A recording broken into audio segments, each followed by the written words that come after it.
Tahukah Anda kenapa iblis lebih takut kepada orang yang berilmu dibanding ahli ibadah? Sebagai generasi muda yang tumbuh di era ketika pentingnya pendidikan telah disadari oleh hampir seluruh lapisan masyarakat, kita tentu sudah sering mendengar tentang keutamaan menuntut ilmu dalam Islam. Salah satu hadis yang cukup terkenal diriwayatkan oleh Abu Hurairah radhiyallahu anhu. Dalam hadis itu Rasulullah shallallahu alaihi wasallam bersabda, "Barang siapa menempuh jalan untuk menuntut ilmu, maka Allah akan memudahkan baginya jalan menuju surga. Sesungguhnya para malaikat dan makhluk di langit maupun di bumi, bahkan ikan-ikan di lautan, akan memohonkan ampun untuk orang yang berilmu."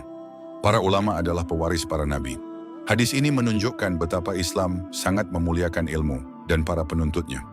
Bahkan orang yang berilmu lebih utama dibanding mereka yang hanya tekun beribadah, namun tidak memahami ajaran agama dengan benar.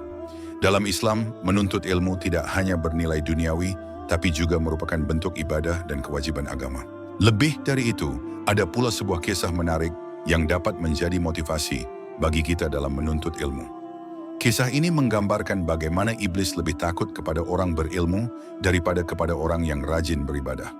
Diriwayatkan dalam sebuah hadis, pada suatu ketika Nabi Muhammad SAW mendatangi sebuah masjid. Di dekat pintu masjid, beliau melihat iblis sedang berdiri. Lalu Nabi bertanya, "Wahai iblis, apa yang sedang kamu lakukan di sini?" Iblis pun menjawab, "Aku ingin masuk ke dalam masjid untuk mengganggu salat orang yang sedang salat itu. Tetapi aku takut kepada seorang laki-laki yang sedang tertidur di pojok sana." Rasulullah kembali bertanya, "Kenapa kamu tidak takut pada orang yang sedang salat, padahal dia sedang bermunajat kepada Tuhannya, dan justru takut pada orang yang sedang tidur?" Iblis menjawab, "Orang yang sedang salat itu adalah orang bodoh. Aku bisa dengan mudah mengganggu kekhusyukannya. Tapi orang yang sedang tidur itu adalah seorang alim, seorang yang berilmu.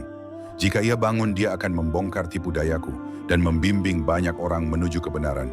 Itu yang aku takuti."